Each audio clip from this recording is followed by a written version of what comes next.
पहला कारनामा। किसी और की तो बात ही अलग है, उन्हें खुद भी पता न होता था कि वो किस वक्त उठकर बाहर चल देंगे। एकदम सलाह होती और वो सब कुछ छोड़ छाड़ अपनी मोटर सफ़ेद परी में बैठिए जा वो जा। हम साए उन पर हंसते और उन्हें दरिया किनारे वाले बंगले के सरफरे कहा करते। महल्ले भर में वो इसी नाम से मशहूर थे। मगर दरिया वाले बंगले में रहने वाले ये आठों के एक दूसरे में इतने गुम थे कि उन्हें किसी की परवाह ही न थी। और ये दरिया वाले बंगले के रहने वाले थे कप्तान आमिर, बेगम आमिर, उनके चारों बच्चे, टोनी पियो, सुमरी, फराओ, उनका पालतू बंदर निराला और प्यारा मियाँ मिट्ठू हर जाते थे। कप्तान आमिर और उनकी बीवी बच्चों में बच्चे बन जाते थे। बेगम आमिर कहा करती कि हम चाहें तो उम्र भर बचपन का साथ न छोड़ें और हमेशा अपने बच्चों के साथ मिलकर हंसते खेलते रहे। ये दोनों मियाँ बीवी ऐसा ही करते। वो अपने बच्चों के हमजूली और दोस्त थे।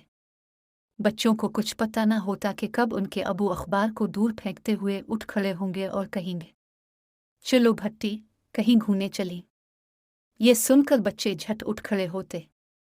हरा उनके कंधे पर पिता और निराला दांत कचकचती हुए पीछे पीछे चलने लगता।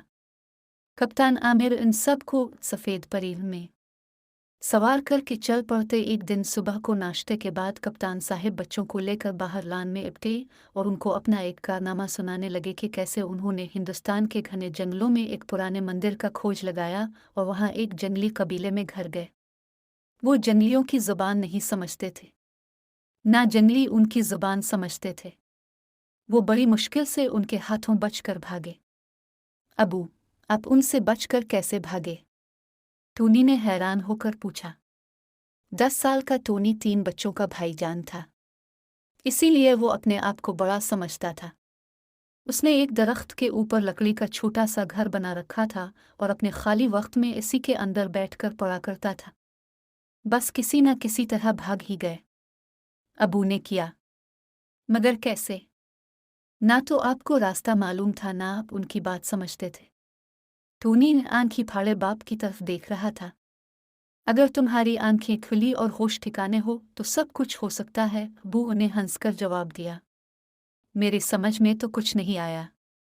उन्हें कुल्ली और मरी कहने लगी जो टोनी से छोटी और 9 साल की थी। अबू ने एकदम अखबार फेंक दिया और उठ खड़े हुए। तो चलो खेल कर देखें, फिर तुम समझ जाओगे। और सब के सब किसी न किसी काम से इधर उधर दौड़ने लगे। कप्तान आमिर कार निकाल कर ले आए। अम्मी और सुमरी खिड़कियां और दरवाजे बंद करके ताले लगाने लगे। पौधा तो 7 ही बरस का, मगर वो ज़रूरत की चीज़ें साथ ले जाना नहीं भूलता था। वो तीर कमान और लकड़ी की तलवारें लेकर कार के करीब इकट्ठा हुआ।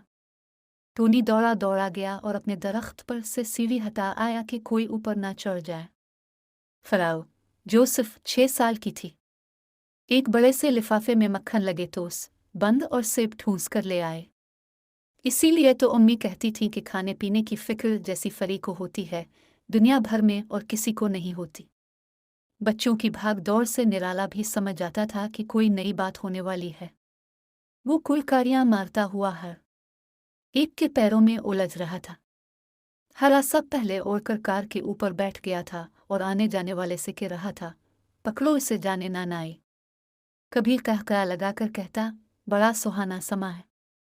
आखिर ये काफिला रवाना हुआ। दोपहर का वक्त हो चला था। लोग अपने घरों में आराम कर रहे थे। इलाका सुनसान था, मगर दरिया किनारे वाले बंगले की ये लोग सिर को जा रहे थे। सफ़ेद परी सिट्रिक पर उड़ी चली जा रही थी और उसकी गुड़गड़ाहट के शोर में कान पड़ी आवाज़ सुनाई ना दे रही थी। जैसे ही गाड़ी एक गांव के पास पहुंची, कप्तान आमिर ने नारा लगाया, हम जनूबी हिंदुस्तान के जंगलों में पहुंची हैं, सब आंखें बंद कर लें, कोई ये बाहर ना झांके। बच्चे देर तक आंखें नीचे बैठे रहे। तब कहीं अबू की आवाज़ आई, चलो निकलो बाहर। सब ने आंखें खोलकर उधर उधर देखा। वो एक छोटे से गांव के करीब थे। सब कार में से उछलकर बाहर निकल आए। कैसा हरा भरा गांव था। खेत ही खेत लहलहा रहे थे। कहीं दूर रहट की आवाज़ सुनाई दे रही थी। खेतों के पार एक पुराना मंदिर था। बच्चे इस जगह पहले कभी नहीं आए थे। इनके लिए ये बिल्कुल नई जगह थी। अब हर चीज़ को गौर से देखो और यूँ समझो कि ये जनूबी हिंदुस्तान का जंगल है। वो सामने वाला मंदिर वही मंदिर है जो मैंने तलाश किया था। अब अपनी आंखें खुली और होश कायम रखकर खेल शुरू करो। कोई ऐसी चीज़ ना हो जो तुम देखने से रह जाओ। इसके लिए मैं तुम्हें 5 मिनट दूंगा।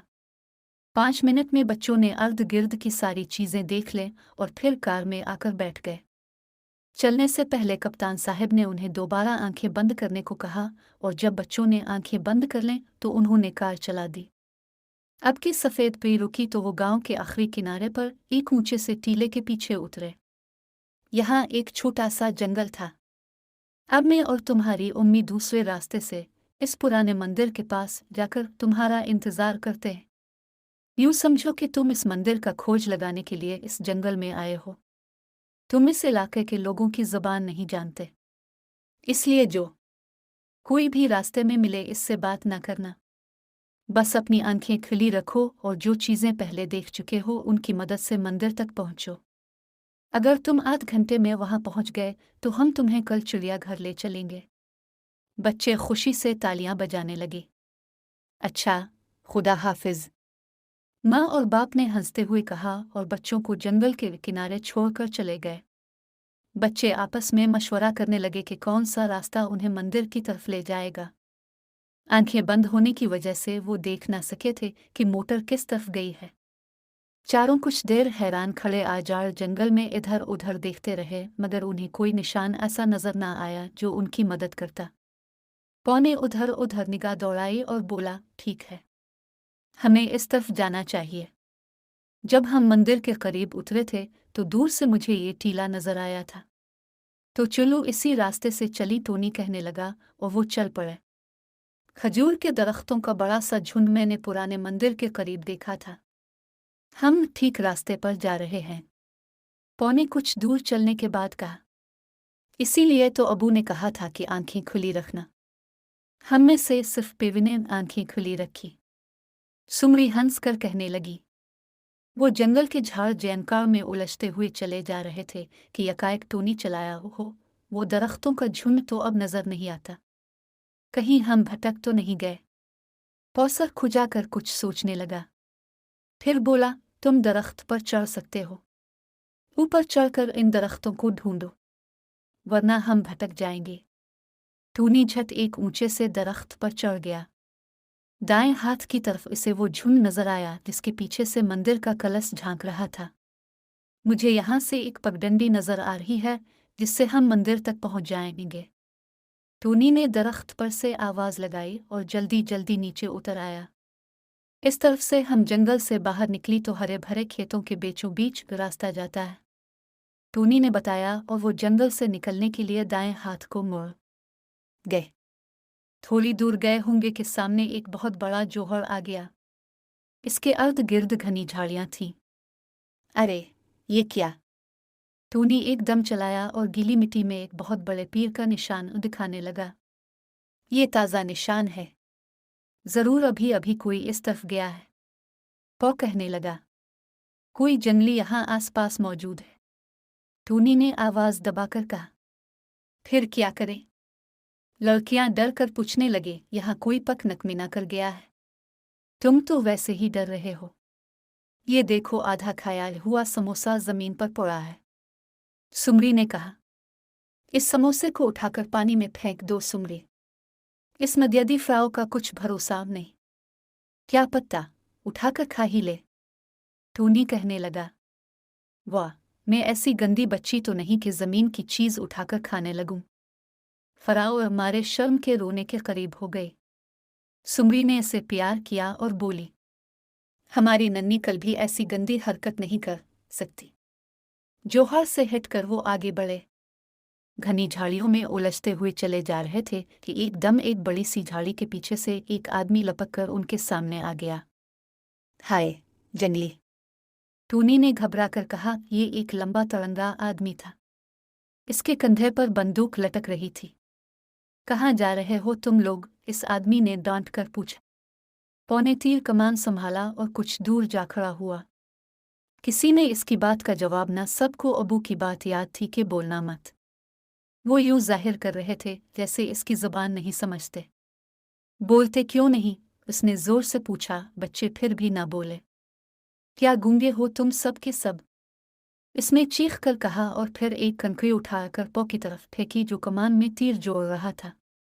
कंकरी के लगते ही पेव ने जन से तीर छोड़ा जो जंगली की टोपी में जा अलगा। भागो, टोनी ने हुक्म दिया और चारों बच्चे झाड़ियों में उलझते गिरते पड़ते दौड़ते चले गए। वो आदमी उनके पीछे दौड़ा तो एक झाड़ी में उलझ कर गिर पड़ा। बच्चे ये देखकर और तेजी से दौड़े। टोनी जान बूझकर सबसे पीछे रह गया था। इसने मुड़कर देखा तो वो आदमी छलांगे लगाता हुआ आ रहा था। टोनी सर पर पांव रखकर भागा मगर थोड़ी ही दूर गया था कि किसी ने पीछे से उसकी गर्दन दबोच ली। इसी वक्त पुलिस की सीटी सुनाई दी और आवाज आई, पकड़ो इसे, जाने ना पाए। ये सुनते ही इस आदमी ने टोनी को छोड़ दिया और दौड़कर एक झाड़ी में घुस गया। इसके साथ ही दरख्त की शाखों में फड़फड़ाने की आवाज आई और हरा टोनी के कंधे पर आ बिठा। वो अभी तक सीटी बजा रहा था और उसने वो पकड़ो इसे, जाने न पाए की रट लगा रखी थी। पौ की खुशी से भरी आवाज पर सब मुड़कर देखने लगे। कप्तान साहब निराला को कंधे पर बिठाए झाड़ियों को रोंदते होते चले आ रहे थे। सामने ही पुराने मंदिर का खंडर था। बच्चे अनजाने ही में वहां तक पहुंची थे। लो भाई, वदा हुआ, कल चिड़ियाघर चलेंगे। तुम 5 मिनट ही में मंदिर तक पहुंच गए हो। अब अपना कारनामा सुनाओ। तुम्हें कोई जंगली भी मिला था? अबू ने पूछा और बच्चों ने मजे ले लेकर उन्हें सारी कहानी सुनाई।